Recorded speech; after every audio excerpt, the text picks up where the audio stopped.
উহুদ যুদ্ধের তাৎক্ষণিক পরাজয়ের পরে আল্লাহ তাআলা কি করলেন? সুম্মা আনজালা আলাইকুম মিন বাদিল গাম্মি আমানা, অতঃপর তিনি তোমাদের প্রতি নাজিল করেছেন দুশ্চিন্তার পরে প্রশান্তি এবং নিরাপত্তা। প্রথম দিকে কাফেরদেরকে তাড়া দেওয়ার পরে পুনরায় যখন কাফেররা পেছন দিক থেকে হামলা করে মুসলমানদেরকে অনেককেই শহীদ করে ফেললেন, প্রায় 70 জন শহীদ হয়ে গেলেন, বাকিরা অনেকেই পালিয়ে গেলেন, কেউ কেউ অনেক হতাশায় ভুগলেন।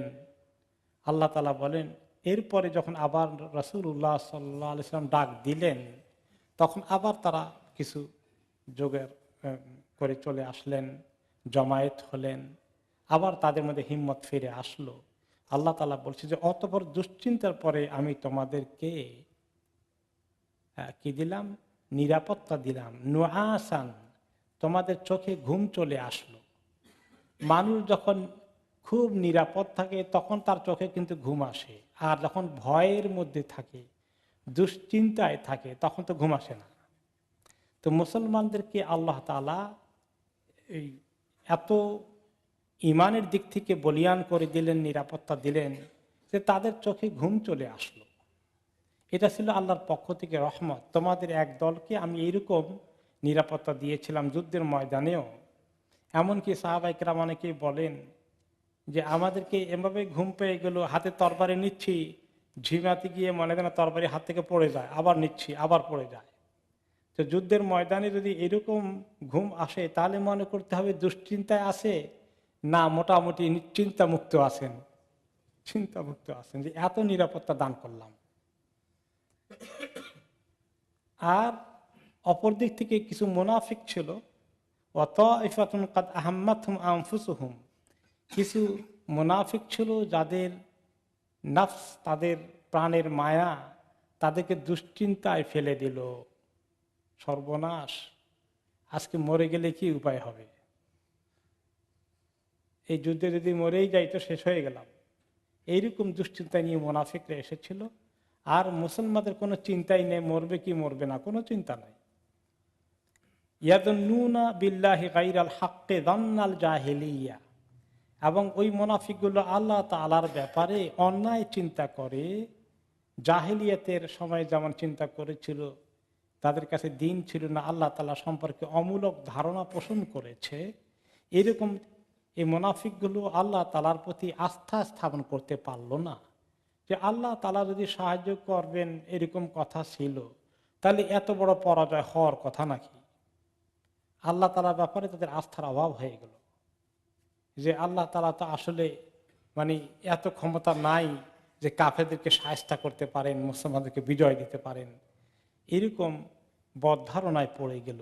এরকম ইয়াকিন অনেক মুসলমানদেরই দুর্বল ইমানদারদের হয়ে যায়, আল্লাহ তাআলার প্রতি মোটেই ভরসা রাখতে পারে না। তো মুমিন সকল অবস্থায় আল্লাহ তাআলার প্রতি তাওয়াক্কুল করে, আর মুনাফিকের তাওয়াক্কুল থাকে না, চলে যায়, চলে যায়। তো মুনাফিকদের এই অবস্থা যান্নাল জাহিলিয়া, আল্লাহ তাআলার ব্যাপারে তারা মূর্খতার সাথে ধারণা পোষণ করলো যে আল্লাহ কি পারবেন নাকি, আসলে আল্লাহর কি ক্ষমতা আছে নাকি এরকম পরিস্থিতি পাল্টে দিতে। ইয়াকুলুনা হাল লানা মিনাল আমরি মিন শাই, ওই যে কাফেররা, আব্দুল্লাহ ইবনে উবাই, তাদেরকে যখন তিনি তাদের কথা শুনলেন না, তখন তারা মনে করলো কি,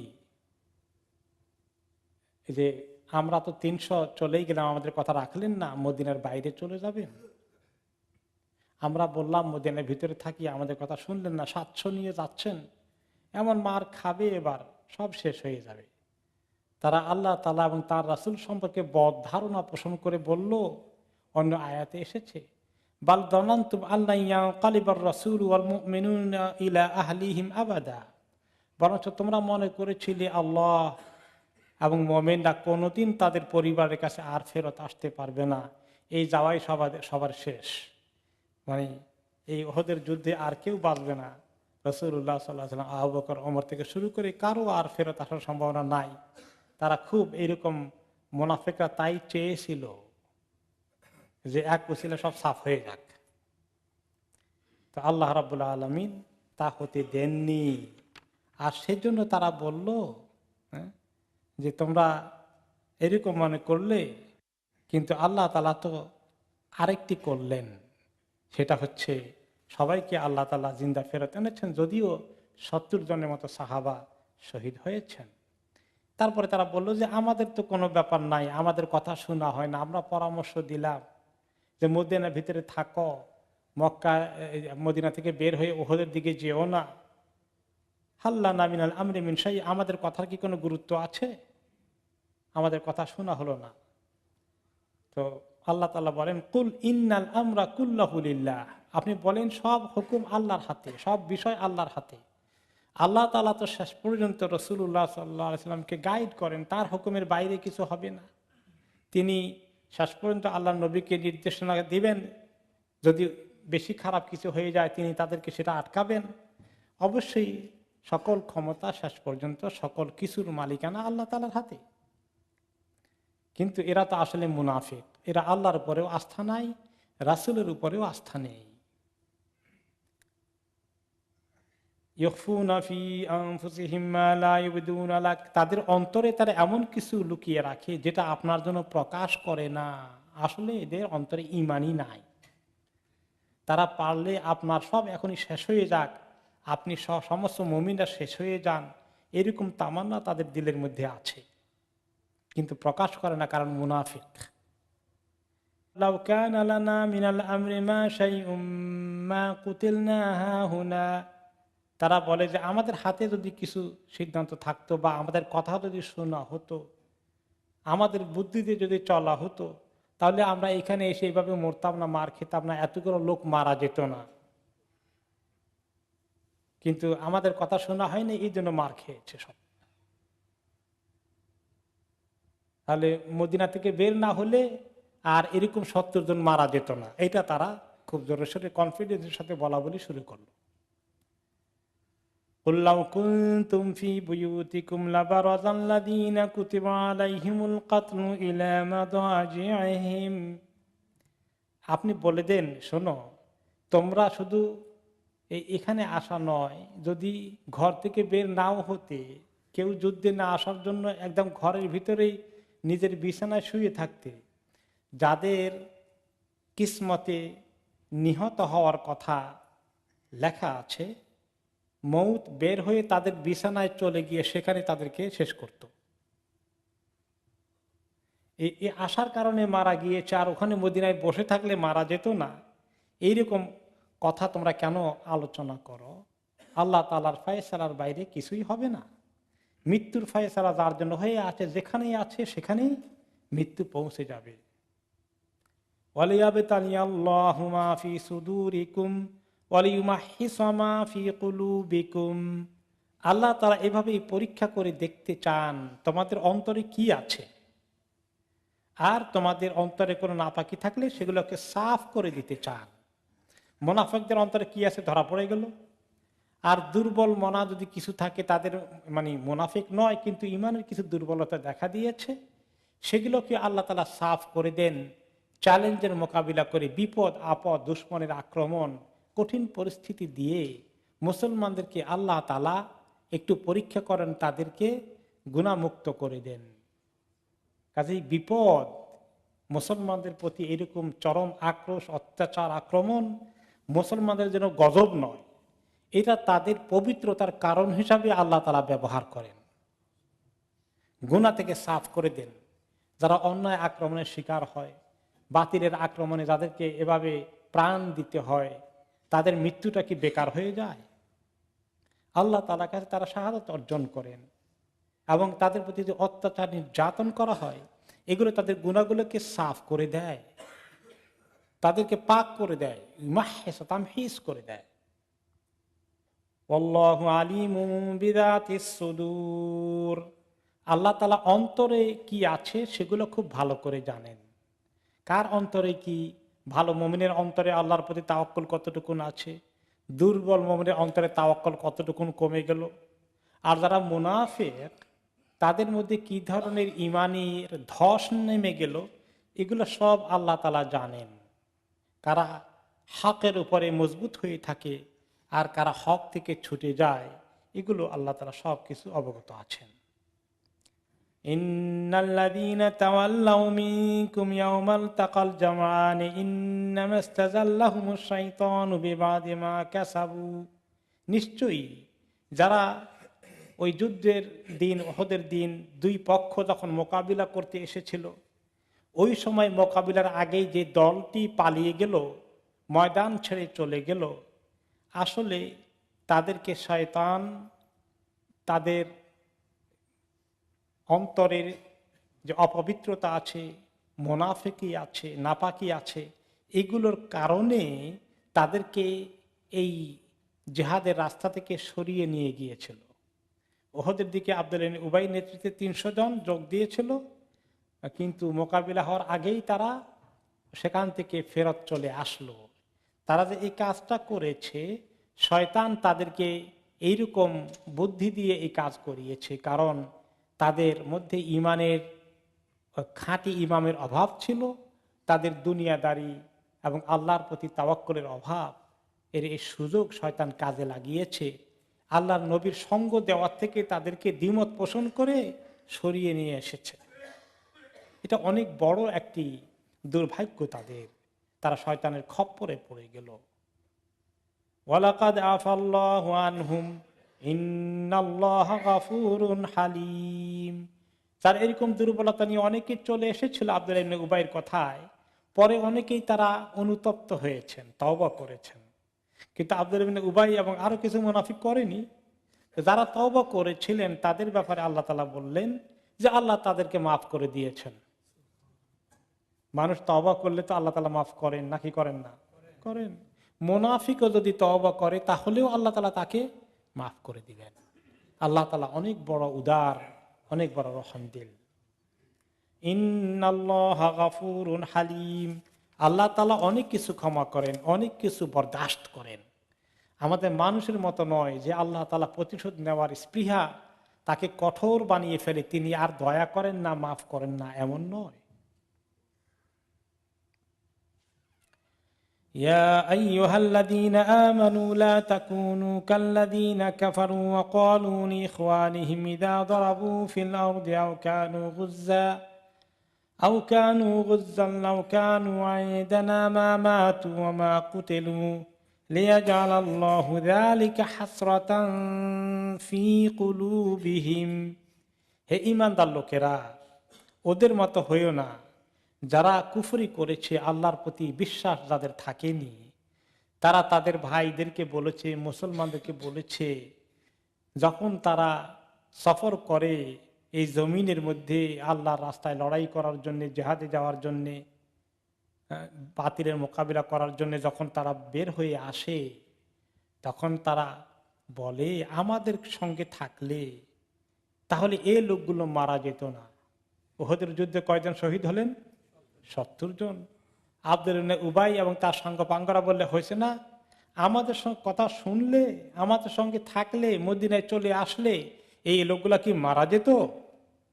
এই কথা তারা বলা শুরু করে দিল যে আমাদের সঙ্গে থাকলে তারা মরে যেত না।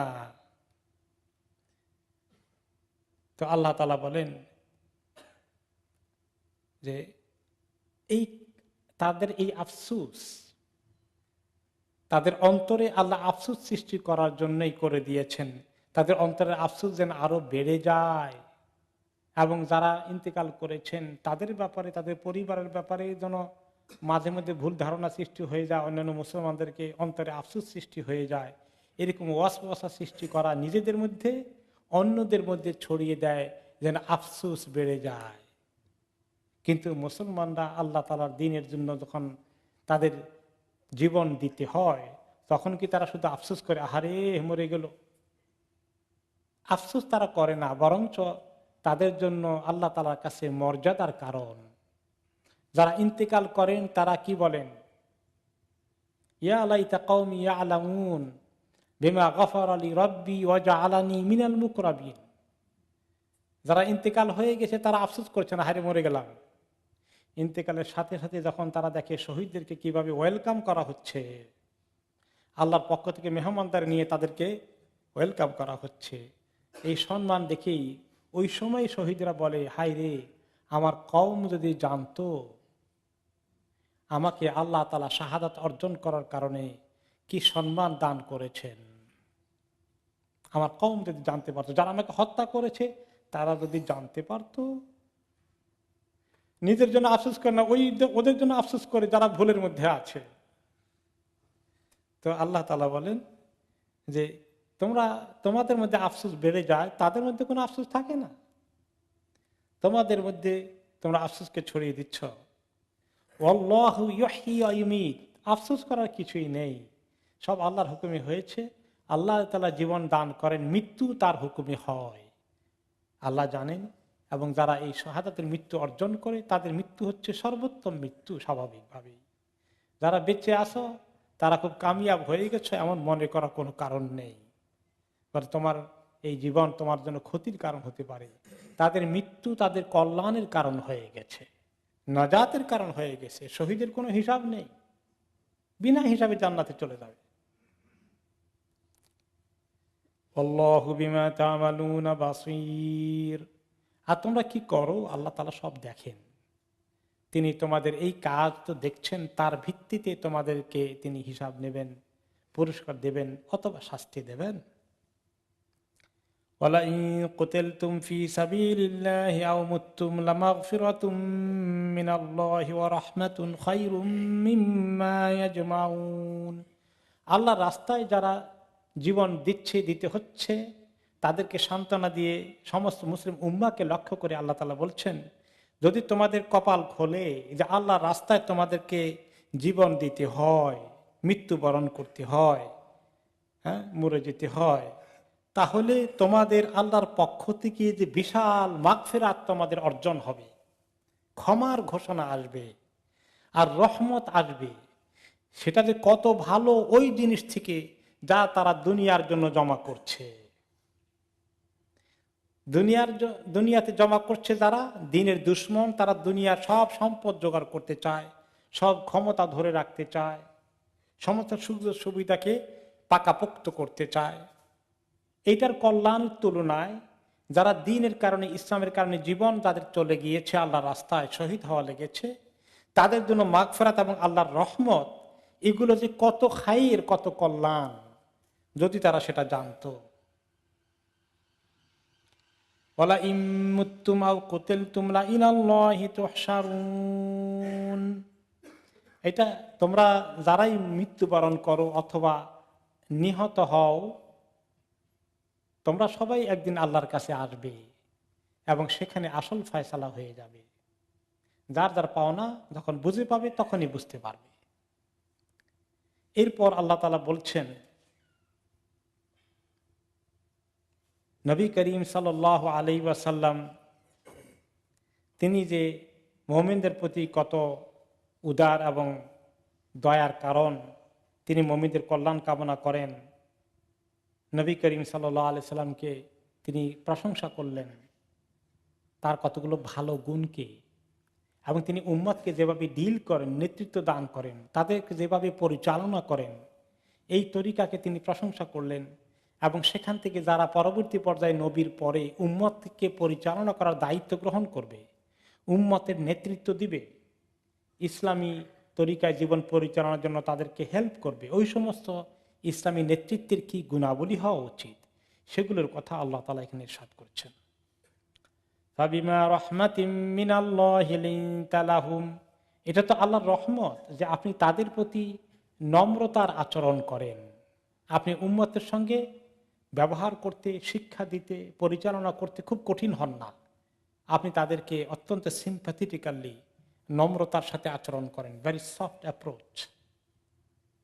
ওয়ালাউ কুনতা ফাযযান গালিযাল কলবি লানফাদ্দু মিন হাওলিক, আপনি যদি তাদের সঙ্গে হতেন কর্কশ, কঠিন হৃদয়ের, তাহলে আপনার কাছ থেকে তারা ছিটকে পড়ে যেত, বহু দূরে চলে যেত, আপনার পাশে থাকতো না। এই মায়া মমতার পরিবেশ দিয়ে যে আপনি ধরে রেখেছেন, এই কারণেই তারা আপনার সঙ্গে এভাবে লেগে আছেন। সাহাবায়ে কেরাম রাসূলুল্লাহ সাল্লাল্লাহু আলাইহি সাল্লামকে এইভাবে সব সময় সঙ্গ দিতে খুব অস্থির হয়ে থাকতেন। এই জন্য সাহাবায়ে কেরামের টাইটেল হচ্ছে সাহাবী, যিনি সঙ্গ দেন, সঙ্গ দেওয়া পছন্দ করেন। বন্ধু বলা হয় নাই, সাথী বলা হয় নাই, বলা হয়েছে যারা ওনাকে সঙ্গ দেন, সঙ্গী। আর সাহাবীর সঠিক তর্জমা করলে শাব্দিকভাবে সঙ্গী। কিভাবে ওনারা নবী করিম সাল্লাল্লাহু আলাইহি ওয়াসাল্লামের পাশে জুড়ে থাকতেন, কখনোই ওনাকে মিস করতে চাইতেন না। তার এক্সাম্পল হচ্ছে, এক সাহাবী বললেন, ইয়া রাসূলুল্লাহ। ওই সাহাবীকে তিনি একদিন দেখলেন যে খুব মনটা খারাপ, একটু দুশ্চিন্তাগ্রস্ত মনে হয় যেন। বললেন ওই সাহাবীকে, কি ব্যাপার, এত বিষণ্ণ মনে হয় কেন, মনটা খারাপ মনে হয় কেন, তোমার কি হয়েছে? বলেন, ইয়া রাসূলুল্লাহ, সেটা কি বলবো, আপনাকে এত মহব্বত করি, যতক্ষণ আপনার কাছে থাকি প্রাণটা জুড়িয়ে থাকে। যখন পরিবারের কাছে যাই ব্যস্ততায়, তখন আপনাকে মিস করি, অপেক্ষায় থাকি আবার কখন আসবো, আবার আপনাকে দেখব। যতক্ষণ আপনাকে না দেখি কি যে একটা মিসিং ফিল করি, এই শূন্যতা দূর হয় না। তারপর দুনিয়া আপনি বেঁচে আছেন, আমরা যতক্ষণ বেঁচে আছি আপনাকে পরের দিন আসে আবার দেখা হয়ে যায়। কিন্তু একটা কথা মনে পড়লো, আমরা মরে গেলে আপনি তো একদিন মরে যাবেন, সবাই মরে যাব। তারপর আখিরাতে সবাই যদি আবার হিসাবের ময়দানে উঠি, এমনকি যদি আল্লাহ তাআলা আমাদেরকে জান্নাতে যাওয়ার ফয়সালা করেন, আপনি তো জান্নাতে যাবেনই। চিন্তা করলাম, আপনি তো নবী, আপনার শান হবে কত উঁচু জায়গায়, আর আমরা কোথায় জান্নাতে পড়ে থাকবো, আপনাকে তো জান্নাতেও মিস করব। সেটা কিভাবে সহ্য করবো, এই কথা মনে পড়ে মনে বড় দুঃখ আসে। তিনি কিছু বললেন না। একটু পরে ওহী নাজিল হয়ে গেল। আল্লাহ তাআলা বললেন যে যারা এইভাবে আল্লাহর রাস্তায় ঈমান এনেছে, হ্যাঁ, আল্লাহ নবীর সঙ্গে এইভাবে যারা সম্পর্ক রেখেছে, এইভাবে নেককার হয়েছে, আল্লাহ তাআলা তাদেরকে হাসর করবেন নবীদের সাথে, সিদ্দিকিনদের সাথে, শুহাদাদের সাথে। ওয়া হাসুনা উলাইকা রফিকা, কত উত্তম হবে তাদের এই সাহচর্য, তাদের এই সঙ্গ কতই না উত্তম হবে।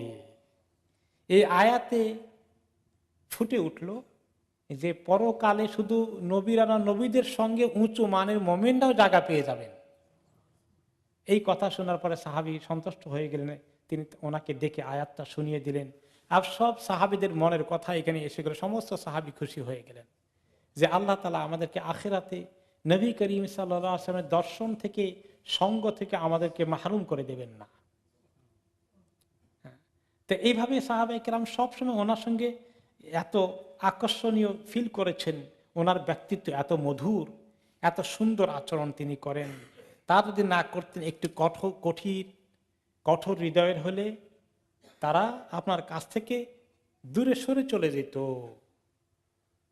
এখন তারা যদি কোনো সময় কোনো ভুল করে থাকে, উহুদের ময়দানে ভুল করেছেন, ওই যে 50 জন সাহাবী কথা শুনেন নাই তাদের অনেকেই, আবার অনেকেই পালিয়ে চলে গেলেন, তিনি ডাকলেন, কোথায় যাচ্ছ, ফেরত আসো, ভুল হয়ে গেল। কেউ যদি আব্দুল ইবনে উবাইর সঙ্গে চলে গিয়ে থাকে, পরে ভুল বুঝে তওবা করেছে, এ সবাইকে তিনি আর বলেন নেই যে আমার কথা শুনে নাই, জীবনে মাফ করব না, এরকম কঠিন হৃদয়ের তিনি না।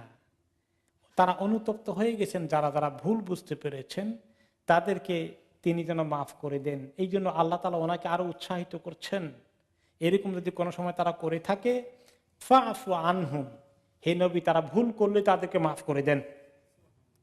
ওয়াস্তাগফির লাহুম, আর তাদের জন্য আল্লাহর কাছে গুনাহ মাফ চান। আল্লাহ, আমার সাহাবীরা যদি কোনো সময় কথা না শুনে থাকে, এরকম উল্টাপাল্টা করে থাকে, আল্লাহ আপনি তাদেরকে মাফ করে দেন। তাহলে ইসলামী উম্মার দায়িত্ব তারা পালন করবেন। ইসলামী নেতৃত্বের গুণাবলী হচ্ছে, তাদের আন্ডারে কর্মী যারা আছেন, তাদের পরিচালনা যে বাহিনী থাকবেন, তারা ভুল করলে একেবারে জীবনের জন্য তাদেরকে বহিষ্কার করে দেওয়া, এরকম না করে বরঞ্চ তাদেরকে সংশোধনের সুযোগ দেওয়া, তাদেরকে ক্ষমা করে দেওয়া, রিয়েলাইজ করলে মাফ করে দেওয়া, এবং তাদের জন্য বরঞ্চ আল্লাহ তাআলার কাছে গুনাহ মাফ চাওয়া, মানে তাদের জন্য দোয়া করা, অভিশাপ না দেওয়া, বহিষ্কার করে একদম সম্পর্ক ছেদ না করা। আর ওয়াশাওয়িরহুম ফিল আমর, আর প্রত্যেক বিষয়ে তাদের সঙ্গে আপনি পরামর্শ করেন, বিভিন্ন বিষয়ে তাদের সঙ্গে পরামর্শ করবেন। পরামর্শের ব্যাপারে নবী করিম সাল্লাল্লাহু আলাইহি সাল্লাম সাহাবাদেরকে নিয়ে বিভিন্ন সময় পরামর্শ করেছেন। বদরের যুদ্ধে যাবেন কি যাবেন না পরামর্শ করলেন।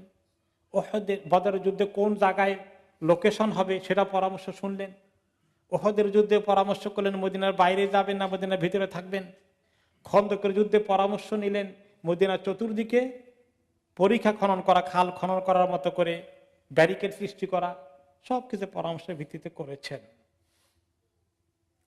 তো এই পরামর্শটাও আসলে নবী আলাইহিস সালাতু ওয়াস সালামের সুন্নত। যদিও তিনি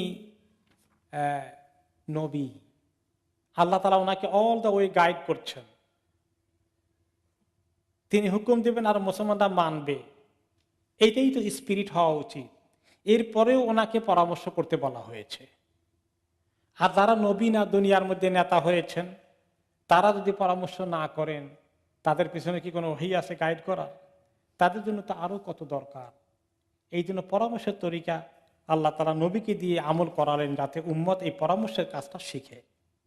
যেমন বদরের যুদ্ধে তিনি যখন গিয়েছিলেন, প্রথম কি ছিল? আবু সুফিয়ান বাণিজ্য বহর নিয়ে আসছে, ওইটাকে ঠেকাবেন যাতে মক্কা থেকে অস্ত্র শস্ত্র নিয়ে রেডি হয়ে না আসতে পারে। কিন্তু আবু সুফিয়ান খবর পেয়ে পার হয়ে চলে গেল আরেক রাস্তা ধরে। আর ওনারা সামনে খবর পেলেন যে মক্কার বাহিনী ওনাদের সঙ্গে মোকাবিলা করতে আসছে। বদরের যুদ্ধে কিন্তু ওনারা এরকম যুদ্ধের জন্য মোকাবিলা করে বের হন নাই। এখন তিনি পরামর্শ করলেন সাহাবীদেরকে নিয়ে, দেখো আমরা তো মক্কার বাহিনী আসবে চিন্তাই করিনি, আমরা আবু সুফিয়ান সিরিয়া থেকে বাণিজ্য কাফেরা নিয়ে যাচ্ছে সেটার মোকাবিলা করতে যাচ্ছিলাম, এখন তো দেখা যায় আমরা যুদ্ধের মধ্যে মুখোমুখি পড়ে গেলাম, এখন কি যুদ্ধ করবা না মদিনা ফেরত চলে যাব? কি বলো? পরামর্শ করলেন। তখন তিনি সাহাবীরা অনেকেই পরামর্শ দিলেন। ওনারা বললেন, ইয়া রাসূলুল্লাহ লাউ ইসতা'আরাদতা বিনা আরদাল বাহর লাকাতানাহু মাআকা ওয়া লাউ সিরতা বিনা ইলা বারাকিল গামাদ লাসিরনা মাআকা। ইয়া রাসূলুল্লাহ, আপনি আমাদেরকে নেতৃত্ব দিয়ে যেদিকে নিয়ে যাবেন আমরা আপনার সঙ্গে যাব। আপনি যদি বলেন সবাই মিলে চলো সাগর পাড়ি দিয়ে সাগরের দিকে রওনা হয়ে যাই, আমরা তাতেও ইতস্তত করব না। আমরা আপনাকে বলবো না কামা ক্বালা মূসা কওম মূসা লিমূসা, মূসা আলাইহিস সালামের কওম যেভাবে বলেছিল তাদের নবীকে আমরা আপনাকে ওইরকম বলবো না। তারা কি বলেছিল? ইযহাব আনতা ওয়া রাব্বুকা ফাকাতিলা ইন্না হাহুনা কাঈদুন, আপনি আর আপনার রব যান লড়াই করেন, জিহাদ করেন, আমরা এখানে বসে বসে দেখি, বিজয় লাভ হওয়ার পরে দেখবো কদ্দুর আগানো যায়। এরকম করবো না আমরা। ওয়ালাকিন নাকুল, বরঞ্চ আমরা বলবো ইযহাব ফানাহনু মাআকা, আপনি যান আমরা আপনার সঙ্গে আছি। ওয়াবাইনা ইয়াদাইকা ওয়া আন ইয়ামিনিকা ওয়া আন শিমালিকা মুকাতিলুন, আপনার সামনে পিছনে ডানে বামে থেকে আমরা লড়াই করতে থাকবো, আপনাকে আমরা ছেড়ে দেব না। এভাবে করে হুদায়বিয়ার সময় তিনি পরামর্শ করেছেন, সব কিছুতে পরামর্শ তিনি করেছেন। এবং রাসূলুল্লাহ সাল্লাল্লাহু আলাইহি ওয়াসাল্লাম বেশি বেশি করে পরামর্শ করতেন বড় দুই সাহাবীর সঙ্গে, ওনাদের পরামর্শ আরো বেশি নিতেন। সবার সঙ্গে পরামর্শ করার সুযোগ না হলেও এই দুইজনকে মিস করতেন না, সেই দুইজনকে আবু বকর এবং ওমর রাদিয়াল্লাহু আনহুমা। এই জন্য সবসময় সবার সঙ্গে পরামর্শ করা যায় না, কোনো কোনো সময় কিছু টুকিটাকি অত্যন্ত কনফিডেন্সিয়াল ম্যাটার অল্প কিছু লোকের সঙ্গে, ছোট্ট গ্রুপের সঙ্গে, আবার কোনো সময় বড় গ্রুপের সঙ্গে কমন ইস্যুতে। যেমন এই দুদিনের ব্যাপারে তিনি বললেন এক সময়, লাউ ইজতামাতুমা ফি মুশাওয়ারাতিন মা খালাফতুকুমা, আবু বকর ওমর তোমরা দুইজন মিলে একমত হয়ে যে পরামর্শ দিবা এর বাইরে আমি কখনোই কোনো কাজ করব না। তোমাদের দুইজনের পরামর্শ এক হয়ে গেলে আমি এটা অবশ্যই গুরুত্ব সহকারে বিবেচনা করব। এখন এই পরামর্শটা কোন বিষয়? শরীয়তের হুকুম যেগুলো আছে এগুলো ব্যাপারে পরামর্শ লাগে না। জনগণের মতামত পরামর্শ নিতে হয় কোনগুলো, যেগুলোর ব্যাপারে সরাসরি আল্লাহর পক্ষ থেকে কোনো নির্দেশনা নাই। যেমন মুসলমানদের সমাজে মদ হারাম করা হবে নাকি হারাম করা হবে না, এটার আইন কি সংসদে আলোচনা করে মতামতের ভিত্তিতে নিতে হবে?